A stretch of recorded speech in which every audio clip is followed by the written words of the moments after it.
afternoon, everybody. Welcome back to Matchley Basin, round 2 of the FIM Motocross World Championship. We are here just outside the city of Winchester, the MXGP of Great Britain. And you know what? The circuit here absolutely prime and ready to go racing for the big 450s. My name's Paul Malin. Jeff Emig alongside me on MXGPTV.com. And Jeff, we just had a fantastic MX2 race. Don't spoil it for those who've not yet seen it and want to watch it on demand. What can we expect from MXGP Race 1, based on our qualifying race experience yesterday? Well, one thing about this track is that there's a lot of passing lines. It seems like that as the riders get comfortable throughout the moto, that they actually get quicker instead of, okay, so they're quick in the beginning, track gets a little rough, they start to slow down the lap time. It seems to be the exact opposite here at this course. And I mean, Tim Gasjer, who he loves this track. This is one of his favorite tracks. He was quickest in morning warm-up. Paulin, Cairoli were all really quick. And also, if you're watching the British riders, Tommy Searle, after having a mechanical in the qualifying race yesterday, this morning in morning warm-up was 5th quickest. All right, well, you've seen all the information as to where we are on that circuit. Let's take a look behind the scenes at Sean Simpson's new team at RFX, KTM. KTM, powered by Power Homes KTM this year. It's really good. A lot of guys came together, started a new venture for this year, and I think there's so much motivation under this awning, and you know, they selected me as their guy to go out there and do the business for them. We wanted to start our own team. We've been working in GP now for the past 10 years. The previous 5 years with the Italian JK team. We wanted a British team, we wanted British riders. We've had riders from all over the world, Americans, Australians, all over Europe. It was good, but most of our sponsors are English. We wanted a big presence in the UK Championship, and he's the best that we have, in my opinion, and that's who we wanted right from the start. I just really want to make sure I put 110% into it, the same as everyone else under this awning has, from the mechanics to the truck drivers to all the staff that works in here. I think if we can put 110% in on track, we'd like to win, we'd like to be on the podium. You know, the package is right, I feel good, you know, anything's possible.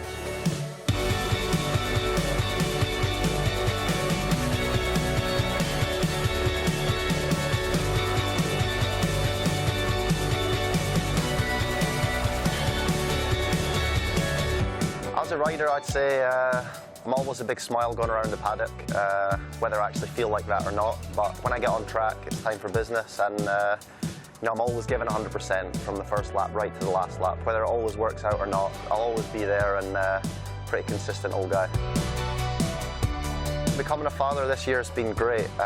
It's something that I've always looked forward to, and just didn't know exactly when the day would be when I'd become a father. It was this year, and Angus came along, and it's a really nice addition to our family now. And you know, Rachel's been doing amazing, and just seeing him and bringing him along to the races is such a cool touch. And hopefully one day he'll be able to watch his dad out there on the track and actually be able to say that he's proud of his dad. So that'll be nice.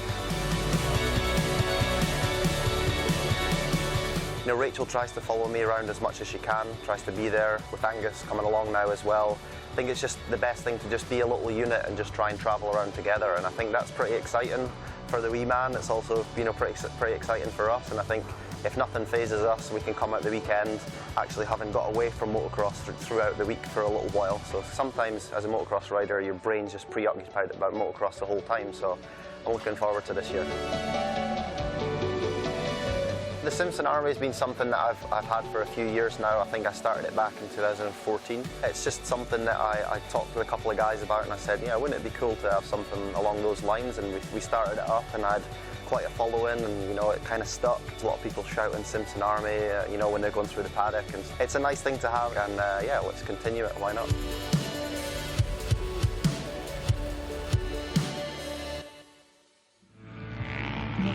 As you can see, the MXGP riders safely back from their sighting lap, getting ready to take position to the gate in any moment now. But quick look at the calendar. We've already had Argentina a couple of weeks ago in Patagonia. What a fantastic racetrack that is. And anyway, here is Matchley Basin. That's where we're going, the Netherlands. Well, we're 3 in a row. Matchley, Valkenswaard, Trentino. And then, right there, look at that final month, Turkey, China, Hong Kong, and the nations down in Assen. Little bit of travel involved right there, huh? Take a look down on the grid, though. Here's Lisa with Tommy Searle and Alex Lowe's. Hello and welcome to the first MXGP race of the day. Now we have a special guest here at MXGP. We have World Superbike rider Alex Lowe's.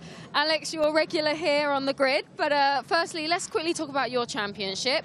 You've had a couple of rounds, but a couple of podiums as well, and you've been riding exceptionally well, haven't you, in your World Championship? Yeah, in my championship, the season started really strong. Last week was in Thailand with a couple of podiums, currently third in the standings, so yeah, I'm looking forward to getting back to Europe.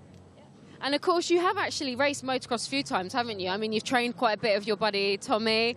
Well, Tommy's saying, yeah, I wouldn't call it race, but you've dabbled in the sport yourself, haven't you? Yeah, well, to be honest, I've seen Tommy on the tarmac, so he can't really say too much. But no, I love riding off-road, and we've rode quite a lot of times together on the same track, shall I say, not actually together. I'm a little bit slower than him, but it's great to be here supporting him, and yeah. Not the best day for him yesterday, but he's got a couple of races today to make up for it, so I'm looking forward to watching. Yeah, well, Alex, it's great to have you here, and good luck in Aragon. Thank you very much. Cheers, guys. Now I'm going to go over to his buddy, Tommy. Tommy, no comments about the age this time. But yeah, Alex just mentioned it, but let's quickly talk about yesterday. It just wasn't really your day, was it? No, we had a bit of a mare yesterday. Just a few problems that, yeah, we didn't need, especially at my home Grand Prix. I've worked hard to come, but yeah, today I can make up for that. I have that outside gate pick, but I've just got to give it everything I can, try and put myself in a good position on the first lap, and yeah, I think I've just got to battle all race, so yeah, that's what I've got to do. I mean, a track you know really, really well. Of course, you've got your home fans here. I'm sure you've got some friends and family here to support you. All that is going to make a difference, isn't it? Yeah, I've got plenty of motivation today to keep pushing all the way through the race, so I think the first couple of laps is going to be really important for me, and just get off the start as best as I can, stay safe, and yeah, give it my best to put on a show for the fans. Have a great race. Thanks, Tommy. All right, good luck to all the guys here on the grid. It's time for MXGP Race 1. Yeah, good to see the banter between Alex and Tommy. Obviously, they train together up there in Derbyshire. Well, in Derby, actually. Twin brother Sam also trains with them. I think Leon Haslam. There's a few guys there. Josh Spinks, actually, also has joined that little Kurt Gibbons training club. Josh Spinks, though, crashed and broke his ankle yesterday in the qualifying race. So obviously not what he wanted here in MXGP this weekend. Championship looks like this coming into round 2. Tony Cairoli was the Meister in Argentina, 2 wins out of 2. Tim Gajser and Jeremy Van Horbik, 2 Hondas on the podium for the first time since it was 2017 with Bobby and Gajser, actually. So yeah, Desalle in there, Paulin. We'll see how the qualifying highlights went yesterday in a moment, but there was a lot to talk about yesterday, wasn't there, Jeff? Yeah, and just getting back there to Tommy Searle, he had that engine problem, but 5th quickest today in warm-up. And that was first thing this morning on a freshly prepped, not overly prepped track. They left a lot of the lines in there in the corners. But let's take a look at the qualifying race then. Here's the highlights from yesterday. Watch the Honda here of Tim Gasjer. He spins up. His teammate over on the other side also got a shocker as well, but charging into the first turn. That's how frantic it was. But watch as the riders come downhill for the first time. Clement, so that was Anstey getting tagged there by one of the Yamahas. But watch over on the far right, the 25 Desalle. Oh, he loses the front wheel and goes down. He's really lucky. Gets run over there by Tixier. Yeah, yeah. Then around the outside, you see that bright yellow helmet. Yeah, you know exactly who that is out front. Yeah, points leader Tony Cairoli, the 222, had a great race going. Yeah, just ahead of Jeremy Seawer and Tim Gajser, who recovered very well at the end of that first lap to get into 3rd. Van Horbik was there in 4th on the Honda SR Motor Blues. This is Gajser challenging Seawer for 2nd. Just gets around the inside of that off-camber turn. The Gajser looked very, very comfortable running at this pace, but just behind him with Seawer and Van Horbik, the battle was on, and that was the battle for 3rd. Paulin just behind them. Eventually, Van Horbik went around the outside, got himself into 3rd with about half distance of the race to go. Paulin all over the back on his Wilvo, Monster Energy Wilvo Yamaha, found his way past the Monster Energy factory Yamaha of Jeremy Seawer. Some hard riding from the Frenchman. And you can see there on the lens of that camera, it was pretty cloudy, kind of misty at times a little bit yesterday, but today nothing but sunshine. Van Horbik went mowing. found a nice smooth line there. Watch this, Max Anstey there up the inside. Julian Lieber, yeah, on the Kawasaki. Tony Cairoli, though, 5-second advantage, final lap. After the guy who went by him there, Tim Gasjer, set the fastest lap of the race. And then coming into the final 2 corners on the final lap, we saw the fireworks and the intention of Tony Cairoli not to settle for second. Here it is. Last turn was not giving up. He slides the Red Bull KTM down. He'd still get up, finish second, but heck of a ride for Gajser. Stayed consistent, put the pressure on. Cairoli definitely frustrated coming through in second, but showing some great sportsmanship between these 2 former champions. Yeah, and that qualifying race win was the first in 12 months, almost to the day, for Tim Gasjer when he won the qualifying race in Spain, Red Sand, round 3 of the championship last year. And guess what? Today, that day when he won the qualifying race was 24th of March, 243. Today is that day, 24th of March, Jeff. 243. This is how the riders line up then after the qualifying race. Gajser, Cairoli, Van Hoorbeek, Paulin, Seewer, Tonus, Anstey, Lieber, and the rest. And Fox have actually presented Tim Gasjer with a special helmet to race today. Yeah, so the number 243 is in memory and to celebrate the life of Tim's brother who passed away. And so had an Image Designs custom painted helmet, Fox V3 helmet that he was presented with yesterday. It was pretty cool. Yeah, I was on the phone to Tom actually at the start of the week, and he said, you know, we're presenting him with a helmet, so kind of knew early on this week. That helmet right there. There's the helmet. Just going through his routine. It's interesting to see this guy, isn't it? Some riders just look around and take it all in. He closes. It's almost like doing yoga on the bike, but without all the fancy moves. Tony Cairoli, 9-time world champion. Has he got his hands full of Tim Gasjer today, do you reckon, Jeff Emig? I think he does, but I mean, he's a 9-time world champion. He has 86 race wins. Yeah.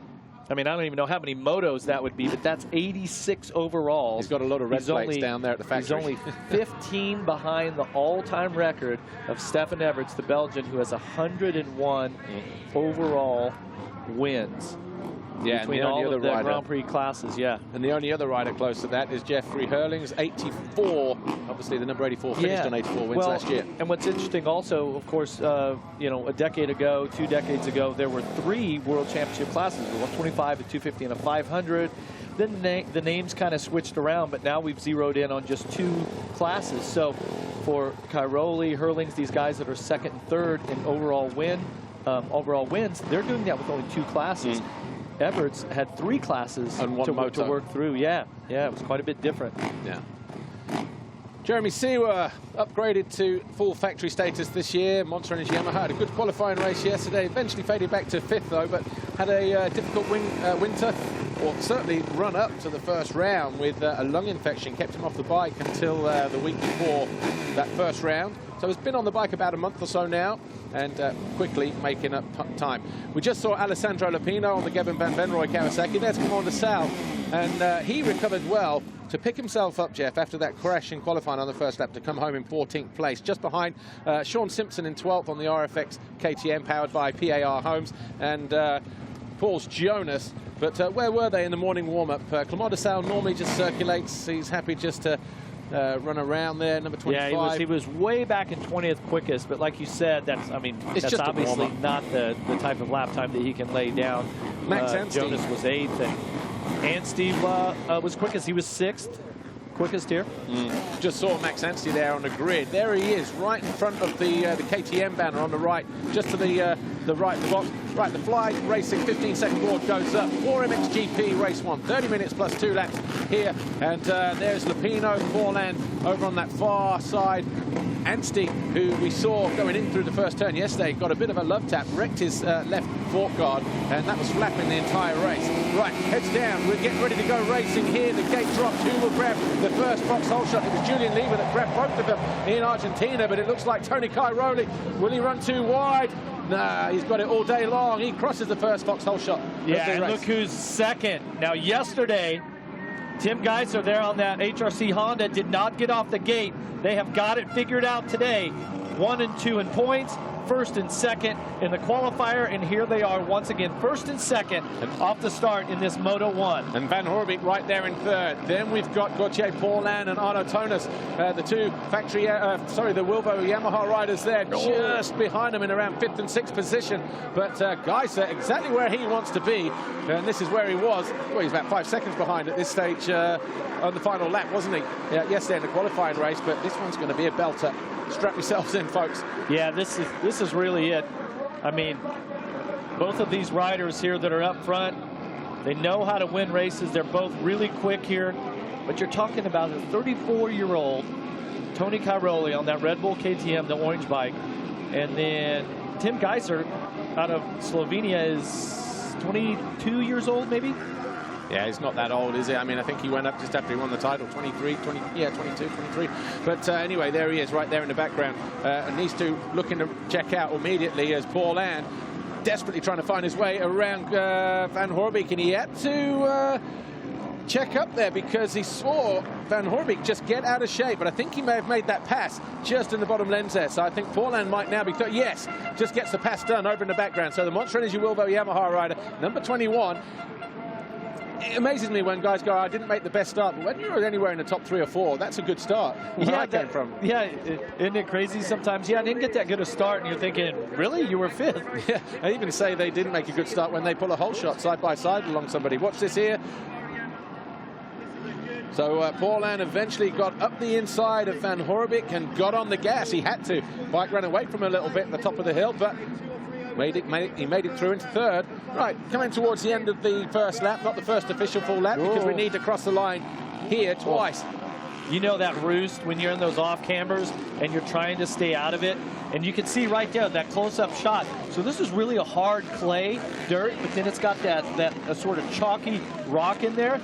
This stuff hurts. Right. I mean, and these riders wear chest protectors and everything, and they have to. Sometimes you have to duck your head, use your visor to even protect your neck, because sometimes when that roost gets just under the chin bar of your helmet, it Gajser really hurts. Not letting up here. Cairoli trying to go tight and defensive, but that's a difficult part of the racetrack now because it's getting very edgy on the exit of the turn. Tony, you see the bike moving up and down beneath him through that tight inside rut at the top as well, turn 4, as Gajser maintains speed around the outside. He's looking to do the same here again. These two are leading the way, Cairoli and Gajser. Paulin is third, Van Hoorbeek 4th, Desalle is 5th, and Gajser looking to maybe, if he hadn't had that pitch. Out. You know, one thing I noticed yesterday, Paul, is it seems like Gajser's bike, like the suspension settings. Oh, does he go around the outside? Yeah. Got him. I wonder if Cairoli let him have that, actually. Just let him lead for a couple of laps because he looked very... he didn't look like he was aggressive into that corner. It's just like he said, you know what, let me follow you for a couple of laps and see where I can figure you out. Let you lead. Let you make the mistakes. Yeah. I was going to finish up on my comment. Gajser's bike, to me, it seems like the suspension setting, the bike looks softer than normally what you see. But here's this pass here on the outside. Watch Gajser just totally committed. Goes through this middle line. Yeah, and Tony just doesn't... he's trying to make a new rut right there exiting the turn. Gives up a couple of bike lengths and gives up the lead at the same time. So this will be interesting then. And Tony just looking over his shoulder. Wants to know exactly how much room he's got to play with and how much rope he can give Gajser. To have free reign, but Desalle is now up to 4th, up to 5th place, sorry. Seen that. Right, Desalle is up to 4th place. Here's how. 3 right. Okay, so Van Hoorbeek slides the Honda around.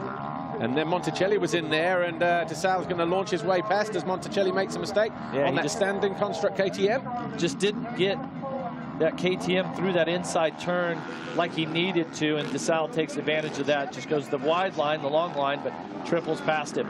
Right, give you a quick rundown then. Gajser leads, fastest lap of the race so far, 2:25.1. Cairoli 2nd, Paulin 3rd, Desalle 4, Monticelli on the standing construct KTM is in 5th. Van Hoorbeek is 6th for Honda SR Motor Blues. That's him in red, dicing with the ground there. And then we've got Arno Tonis just behind him in 7th for Monster Energy Wilbo Yamaha. Jeremy Seawer on the Monster Energy Yamaha. Simpson 9 for RFX KTM, powered by PAR Homes. And Alessandro Lupino for Kevin Van Benroy Kawasaki. That's a San Viano? Sorry?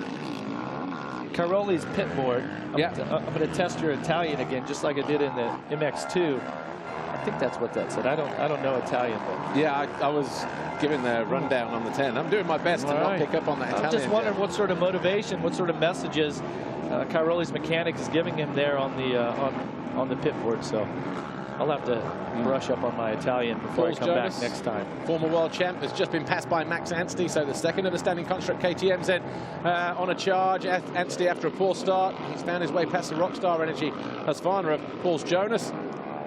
And Searle, the other British rider here, or one of the British riders, 15th after starting way on the outside. Yeah, actually, when we see the start replay highlights, we need to check how Tommy Searle came off the gate, actually. Here we go. So we're getting word that this says stay vicino close. Is stay close. Stay vicino. Yeah, stay close. My accent's not. Everybody you can knows tell that. I'm American Everybody on that knows one that. for sure. Thanks to our broadcast team here for helping us out. No. We knew it. Hey, there's no shame in my game. I did not. Yeah, no. My Italian is like espresso. Is that Italian? I know that. Ciao tutti, everybody. Actually, I've got one of these Monster Energy, one of their new espressos. I've been sampling these here at the GP all weekend. I really like this vanilla one, so if you get a chance, try that out. Well, looking to put in a few espresso laps is Tony Cairoli, charging downhill. He can't allow that gap. There's the Godfather look for Claudio Di Carli. He's been around a long time. I tell you what, not a lot gets by him. And 1.7 the gap was at the end of that first lap. The second lap is about to be complete now by Tim Gasjer. And incidentally, the last monster board on the right, that's where the time beam is. It's right at the base of that uphill slope on the finish line jump. Yeah. So if it comes down to a chase to the line, that's where we've got to be looking. Well, Gajser's mechanic looking good, though. 4 seconds that gap now. Yeah, and for Tim Gasjer here on this HRC Honda, pretty much he set the fastest lap in every session from practice, qualifying race, morning warm-up. Now he's out front right now with the fastest lap at a 2:24.1. Just absolutely flying. I mean, the next quickest is a 2:25.8 by Gautier Paulin. And Gajser, he told us yesterday, we're doing the Fox Racing 74 show here on site, Georgia Lindsay and I. We had him on as a guest, and he says this is his favorite Grand Prix track of the circuit, and he's looked incredibly comfortable. I mean, not just fast, but he doesn't look like he's using much energy, and you wonder if the wisdom that Tony Cairoli here has said, hey, look, I'm just not comfortable running Tim's pace, so I need to make sure that if I don't feel like I can win this race, I need to make sure that I'm at least second, and I don't push for a result that I can't do, because we're way early in this long championship. Van Hoorbeek finding his way back past Monticelli after losing ground after a mistake. What was it? Just coming out of the right-left combination before the waves. And Monticelli, he just absolutely butchered that corner and somehow did not lose any time on Van Hoorbeek. I mean, he drew some lines through that left-hander. It's like, where is he going? But still, he's got a fantastic pace going right now. Fans lining the circuit here at Matterley Basin, creating the atmosphere for the riders such as Sean Simpson, who is in 9th place. Where is he? Just in the light blue, just about to enter the wave section in the background now. So the new dad, Sean Simpson, number 24 on the RFX KTM, powered by PAR Homes. He's looking to try and stay inside the top 10 and maybe just claw his way up the leaderboard just a little bit more. But impressive ride from the 128 of Ivo Monticelli, keeping Arno Tonas and Jeremy Seewer at bay. There is Simpson. And then Anstey just behind in that fluorescent 90s style looking kit. And number 99, worn just over the road here, quite literally. It's a good battle. Five riders. Yeah, 4 or 5 riders, yeah. And there's Simpson looking to go around Seewer. So the privateer, KTM, looking to go past the factory Yamaha on the top of the hill. Yeah, Tonas blows by the outside of Monticelli, but loses it again. So 4 riders tripping each other up here. I take my eyes off the monitor to see what the position is, and he gives the position right back. Yeah. Wow. It's a great battle. Right, Simpson looking to get around Seewer, but as they drop onto the start straight, Seewer ducks his head behind the rear wheel of Arno Tonas. So the Swiss pairing of Tonas and Seewer know each other very well. looking to gang up and find their way past Monticelli. And Gajser is down. And that is on the uphill wave section, isn't it? Or is that... Oh, he goes... Wow. Where is he going? Oh, that is a massive get off, super fast. Just gets totally sideways there, and he walks right out of it. Look, even the visor, which is a magnetic visor for safety, comes off. His tear-offs have actually came off on one side of the tear-offs also. And that's up there where that guy is. That wave section is, I mean, you're probably fourth gear, totally pinned through there. Yeah. And just, I mean, it was just 2 laps ago, I was talking about how comfortable he looks on this track. He looks like he was having no problem. And this is where, once again, the wisdom of Tony Cairoli comes into play, and maybe will be the biggest factor in him winning this. Well, you can't win a race on the first lap. You can lose it. And obviously, we've had 3 laps done. And the third lap that Gajser completed was a 2:25.2. Tony, 2 seconds slower, 2:27.2. And that gap was going out to 6 seconds. So was Gajser just asking a little bit too much of himself? And, you know, mistakes happen when you kind of push in the envelope like that, when you push those boundaries. Here's Desalle looking to find his way past Gajser. And you've got to say that Gajser, since picking himself up after being thrown up the track, not down the track, up the track at speed. I mean, he stepped off on the front side of that bike at a very, very fast pace. And the fact that he kind of walked himself out of it was absolutely amazing. And then he's back on the bike right now. I'm just looking at I mean, his bike is not even straight. It's so difficult.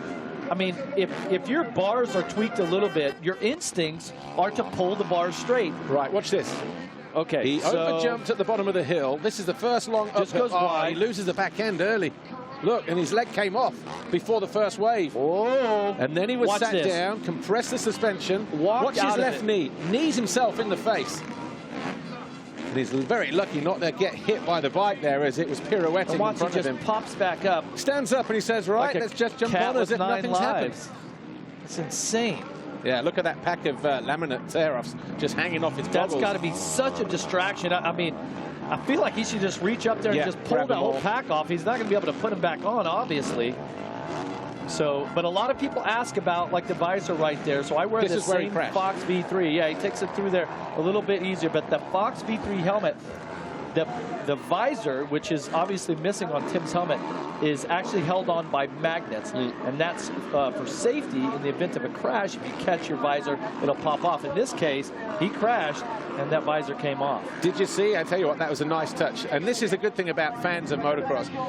Where he went up the hill through those waves a lap after he'd crashed, you get to that right turn at the top of the hill, the fans were applauding Tim for, you know, okay, not so the he just spectacular get off. Like, that was a massive crash. He's only 8.6 seconds behind the leader right now.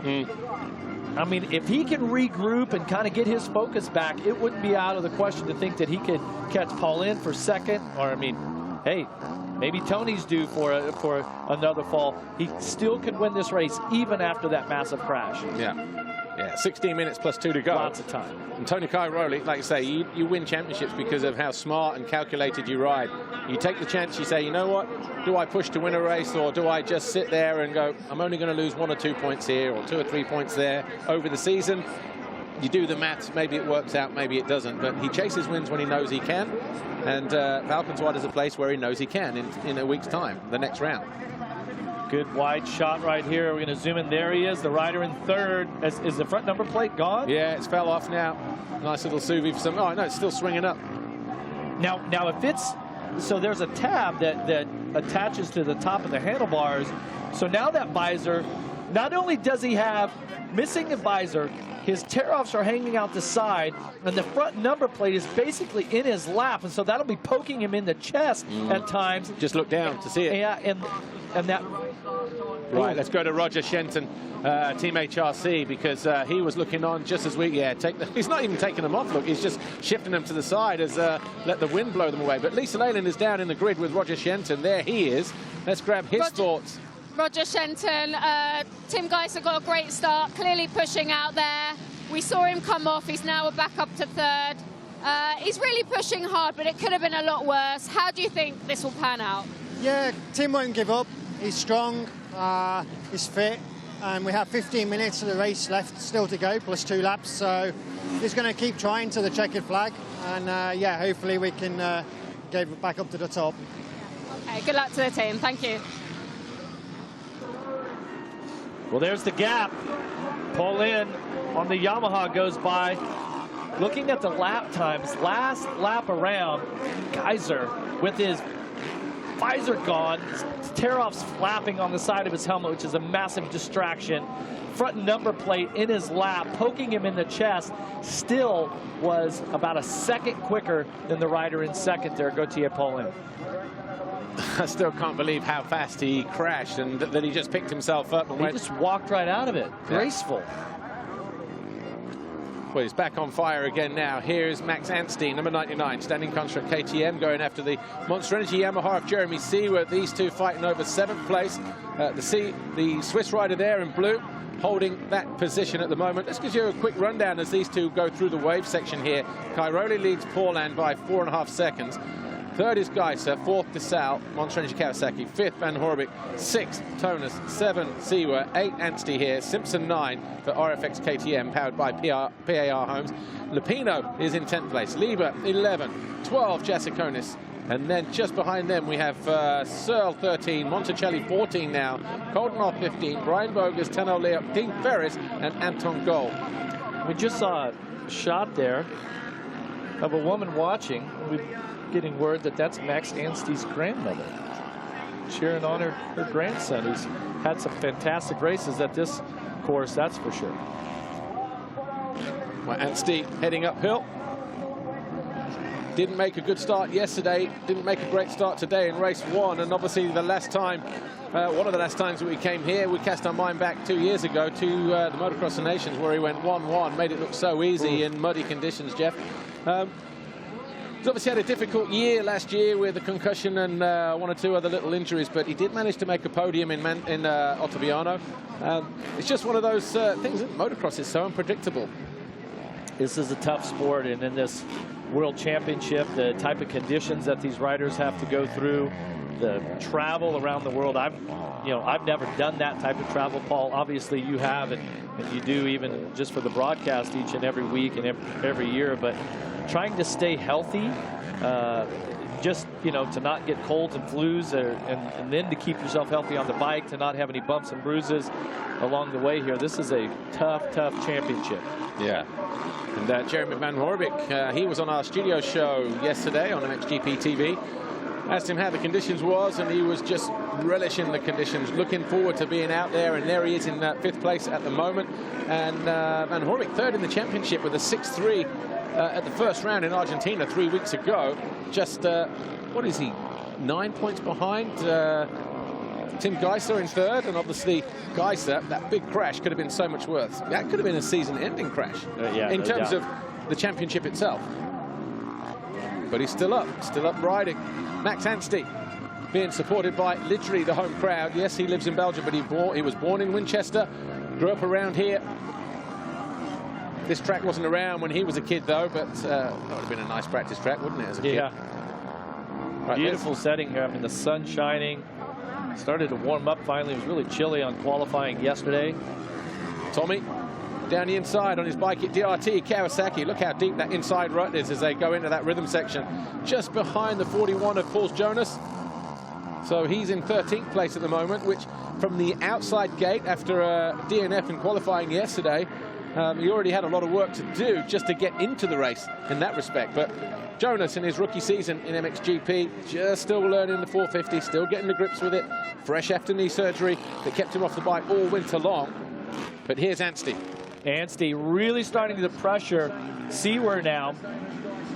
See if he's going to take that middle rut just around the outside. Oh, he goes a couple lines, but then you just funnel right down into this inside. That off camber is really difficult. Anstey slips up just a little bit. 7 laps complete.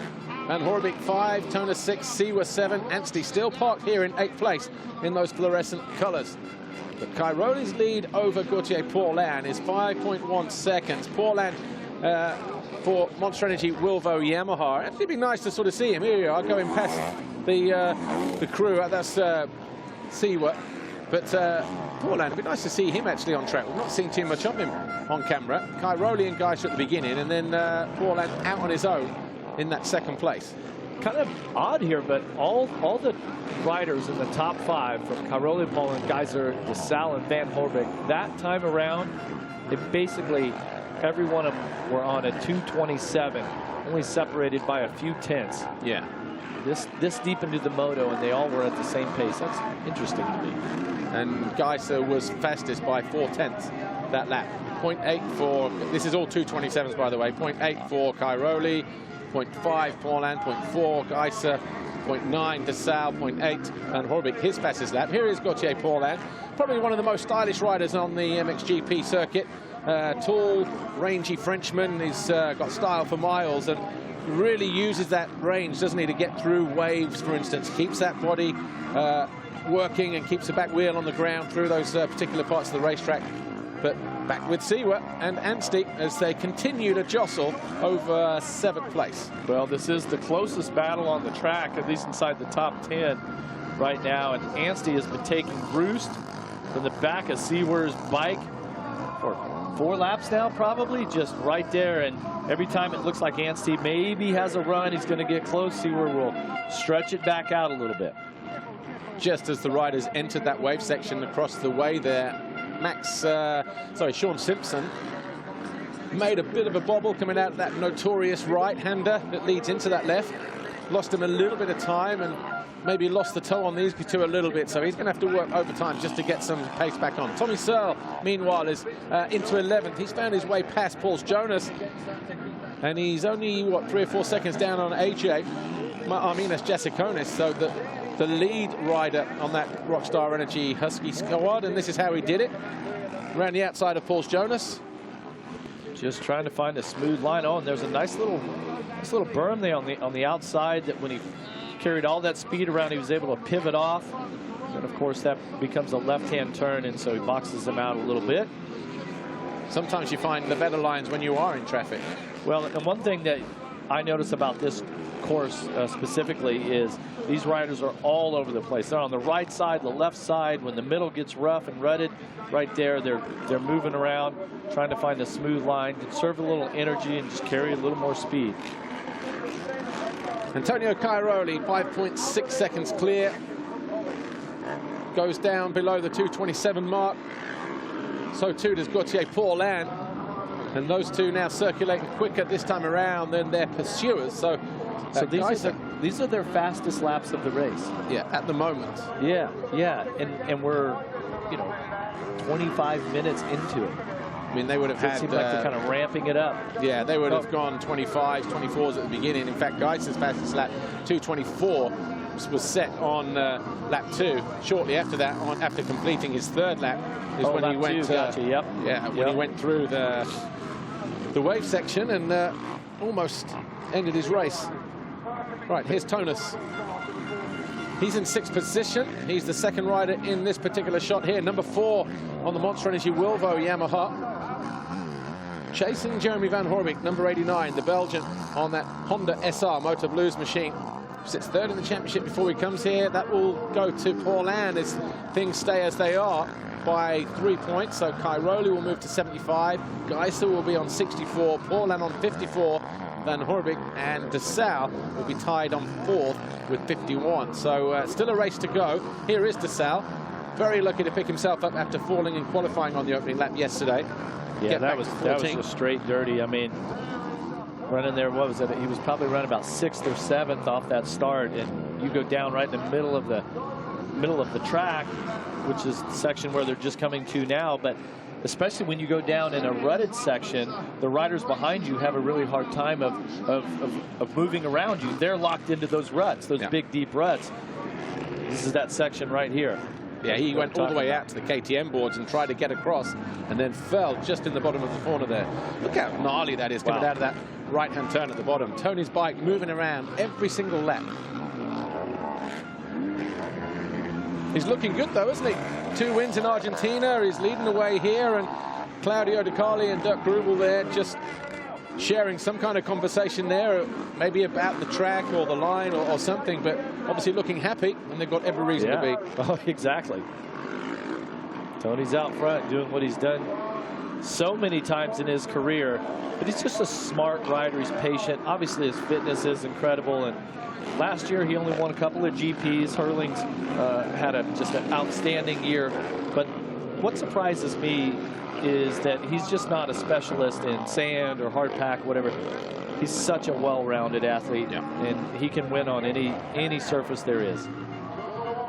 And he's a big favorite here as well on these shores. And the only thing that's missing here in this equation, isn't it, is would have been tasty to see another Jeffrey Hurling's battle thrown in there, whether it was with Paulin or Cairoli or Desalle or Gajser.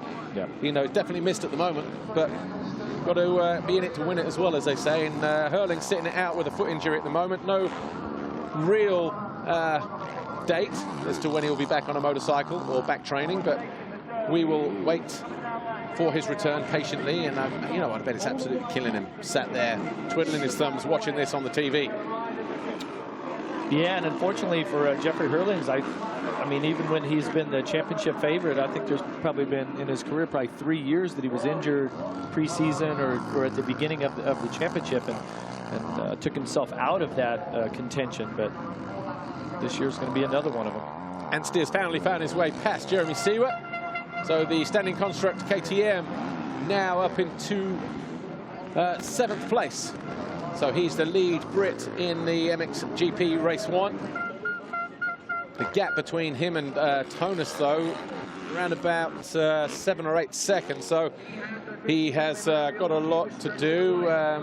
But here's how he went by that tricky little corner. Oh, and a mistake actually just after he'd been passed. So feet off the pegs a little bit. Anstey pressured him lap after. I mean, he followed him for 5-6 laps maybe right there. So Anstey gets a chance to pull a tear off, has a clear view, not taking the roost off the back of that Yamaha anymore. And this is where Tony's so good, isn't it? You know, even if he makes a bad start, he's good at getting past people early on. Yeah, and so Anstey, who's running 7th, it's about 9 seconds in front of him is the next rider, Tonus, who's running 6th. Right, here's Tim Gasjer. Front plate still hanging off the side of that HRC Honda, undeterred and not fussed about the crash that he had earlier. Just cost him a couple of points. Yeah, and I wonder if Tom Fuller there from Image Designs that did that custom helmet here for Tim Gasjer, if he had a spare visor for that one. If not, fans have a souvenir right there. Or a spare helmet. Spare helmet, correct, yeah. Oh, here we go. We've got a replay. If you missed it earlier. I mean, it's so fast, and then he just ejects right there like, whoops, time to let go.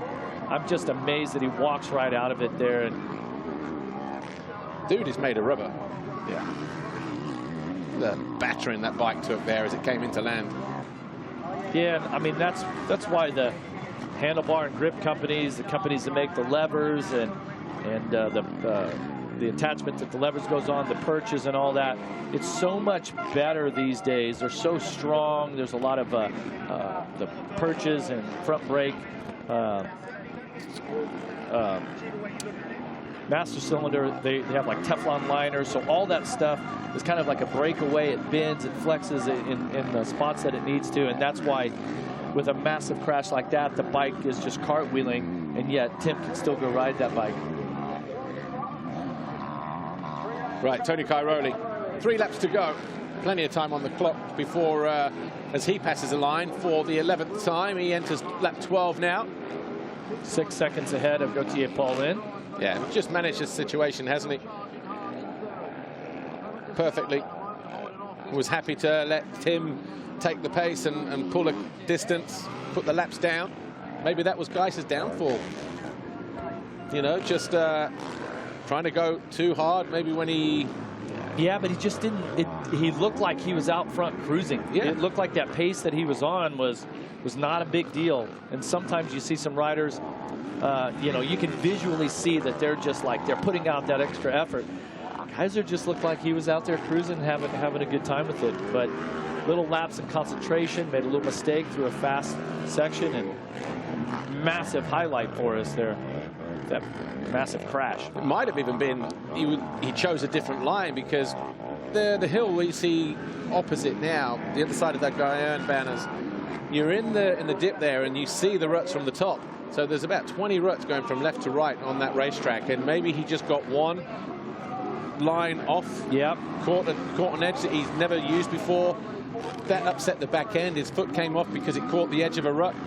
And it doesn't matter, you know, it's done.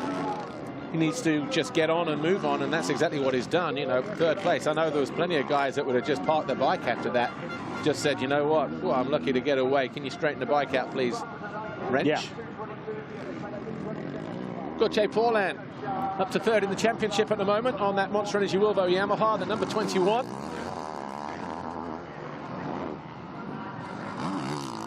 Put in a nice ride. Yeah. Made the podium a few times last year. Yeah, had to pass a few riders to get up into this position, and he's, I mean, to be 6 seconds off of Cairoli right now, pretty strong ride, puts himself in a good position to possibly win the overall by the end of this day if he can have a good second moto. And that's what it's about, isn't it? You know, you can have a great first race, throw it away in the second one, or maybe not have such a good first, maybe fifth or sixth, but you might still be in podium contention. That's what he's hoping for.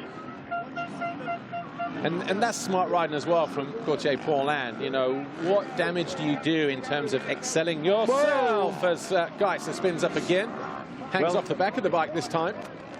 Yeah, that's one of those things. If you just tap your foot a little bit, let's see what happens right here. Well, the berm gives out a little bit, and then he just goes in there expecting it to be like it was last time around and last lap around, and obviously that rut had changed. Keeps it on two wheels, though. Still keeps it in third.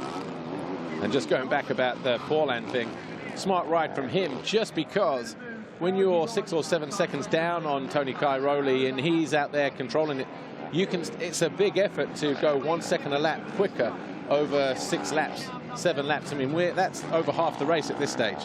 And if you get there and a guy just says, you know what, I'm just going to hit second gear and put some distance, that could be expensive when it comes to race 2. So Paulin, I think, just sitting there, you know, minding his own business and going, you know what, we still have a chance to win the GP here. Well, and now the track's really starting to get chewed up. I'm surprised at the lap times that they're still laying down. Cairoli was a 226.8. We're taking a look here at Clement Desalle, the 228.9. So over 2 seconds slower that time around. But he's in fourth. Van Horbig's back about 4 seconds from him. So he's just settling with this being his position for this moto. On his penultimate lap here, Tony Cairoli. Tripling in. You see the different levels of takeoff points in that wave section. It's not like they're all the same height. So you can actually transfer. Van Horbig has transferred across from left to right in the middle. Well, I doubt if we're going to see another mistake out of Tony Cairoli like in this moto, like we saw in the qualifying race yesterday, where on the last lap he makes a mistake and goes down.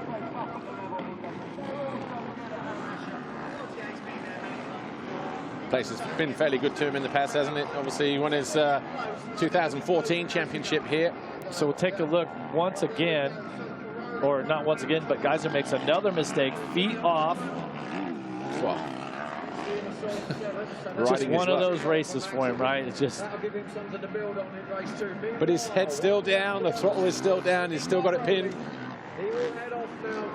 Right, Cairoli enters his final lap, a 2:28.5. Gautier Paulin 2:27.2, 4.9 that gap, and then 3 seconds back with a 2:25.8. Tim Gasjer still believes he can take second here on the final lap.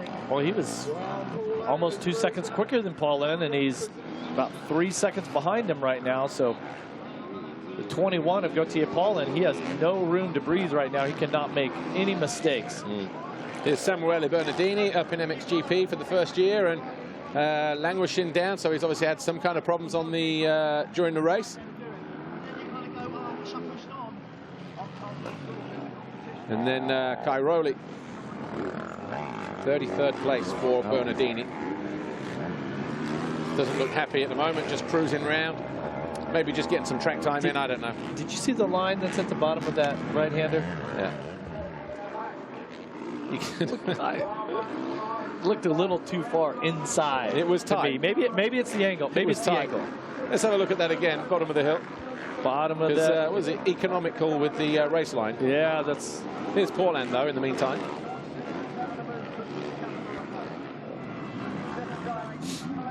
Yeah. Half a lap to go. Just try to keep focused, not make any mistakes. You're in your zone at this point, and at this, you need to conserve a little energy if you can. Still have another moto, but look, he's right there, just 4 seconds off. Yeah, I went and saw him at the team headquarters a week or 10 days ago, and he was just so relaxed and so happy with the team that he's riding for and the whole environment there at Monster Energy Wilvo Yamaha, and just sense a different kind of Paulin coming into this year. But, you know, we're still only early in the championship, and he's third in the championship standings right now, second in the race. But Tony Cairoli looking at make it 3 wins in a row. 2 in Argentina, 1 here. Maximum points on the board, 75. Well, he's good. He's actually great most of the time. But to win titles like this, you have to get a little lucky. And he did get a little lucky that Gajser made the mistake. Yeah. But Gajser's riding the Honda, pressing all the way to the finish. He was 7.5 seconds behind Tony last time around. And that's going to close up as Cairoli enters the final jump. He takes the flag here and wins MXGP race 1. Tony Cairoli just by 2 seconds, and Gajser 4.5 seconds. But I think Cairoli just backs it off. Look at the lap time, 2:31. Pulled it up considerably in the final stages of that final lap, just not wanting to make mistakes. He wanted those 3 extra points, 25 for a win, remember, 22 for second. And Tim Gasjer pulls up. Paulin probably looking at him thinking, I have no idea what you've been through, but Tony would have seen the back end of that, you know, happening right in front of his eyes. Probably would have passed the bike as it was still dancing around on its rear wheel and going from handlebar to exhaust pipe to foot peg and whatever else it was doing. But Lisa Leyland will catch Tony Cairoli in a moment, find out what how his race was. I wonder actually if he saw any of the crash from Gajser, whether he thought it was a big one and whether he was lucky or not. Or anyway, she'll be down there. She'll have all the questions, I'm sure. Let's go to Lisa in just a few moments. But Tony Cairoli, your winner. Paulin second. Gajser third. Desalle 4. Van Horbik 5th. Tonus, Anstey, Siwa, Jasikonis, and Julian Niebuhr round out the top 10 in MXGP race 1. Here she is with Tony. Tony Cairoli, congratulations. We know this is one of your favourite tracks, and it really did show. Firstly, how was your race? And also, did you see any of the crash in front of you? Yeah, the race was good. I had the Holeshot, but then Tim was very fast the first part of the race, so I was a little bit getting arm pumped, so I let him by, and I tried to regroup and try to breathe a little bit, and in the end it was coming a little bit better, but then he made a crash. So I had a free way in front of me, and I could make some good laps, and it was a good race. So hopefully second moto we got to do again a good start, and then we will see. Good luck for the second race.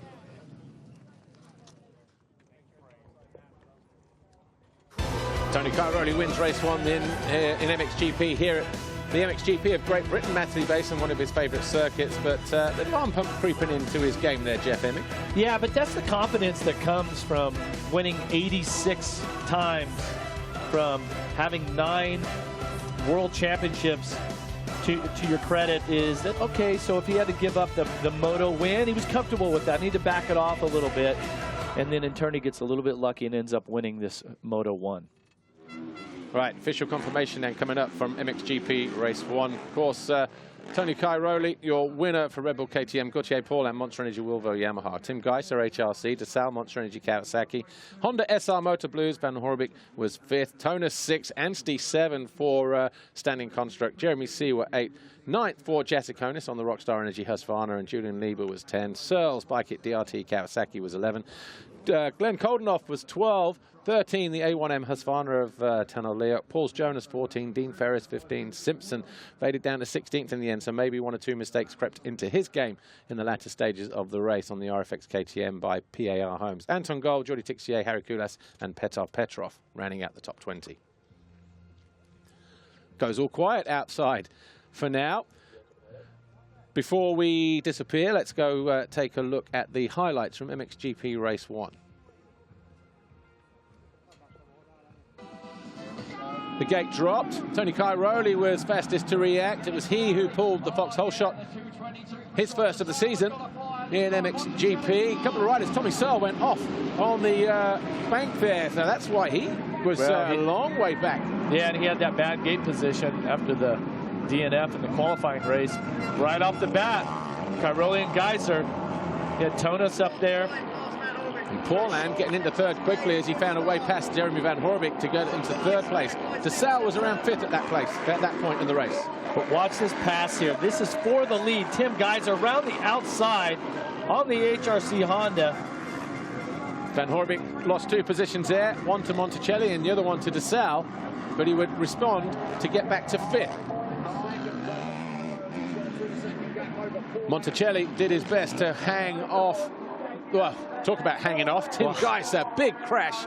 That's probably the 4th time we've seen it now. Very lucky to walk away from that. Cartwheels, and then the team there looking on, concerned, but Gajser would get back up and finish at 3rd. One of the battles that lasted an eternity was Jeremy Seewer and Max Anstey, as Tommy Searle still continued to battle on to 11th by the time the checkered flag fell. Tony Cairoli, though, was in a class of his own once again, once he had clear track. Anstey finally did find his way past Seewer. Seewer made 1 or 2 little mistakes, eventually came home in 8th place. But Gautier Paulin riding a lonely race in 2nd. Gajser did start to creep forward despite a battered and destroyed motorcycle. 1 more little mistake here in the latter stages of the race. It didn't even deter him either. And he did hang on for 2nd. See, just 1 or 2 little mistakes creeping in. He's hanging on, and then in the end, Tony gets the win, but Gajser only 4 seconds off at the finish. Yeah, Paulin came home 2nd, and it was Gajser, Desalle, Van Horbik. Take a quick look at the championship as it stands right now. Tony Cairoli on 75 points, Gajser 64, Paulin is 3rd, Van Horbik and Desalle your top 5. Look, those 2 tied on points. Jessica, Seewer and Anstey inside the top 8. Lieber is 9, and Tommy Searle is in 10th place, so slips 3 positions after Argentina. Can he make up for it in race 2? As we said, the championship's still very, very long. Let's take a look at the FOX Holeshot, though. Well, Red Bull KTM all the way. He had that clear hole shot. FOX Holeshot right there. He's had a few of those in his career. Stuart Owen handing Cairoli his first black plate of 2019. Julian Lieber, though, still tops the table, picking up both the black plates in Argentina 3 weeks ago at the opening round. Well, it's all quiet. We are going to take a break for about an hour. Let's take a look at some of the best moments and enjoy them.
Some of the best moments then from MXGP Race 1. Some moments better than others for some riders, but Jeff and I will take a break for an hour, as we will on MXGP TV. Join us at 3 o'clock when we return back to Matterley for MX2 Race 2 and the big race, of course, MXGP Race 2. We'll see you then.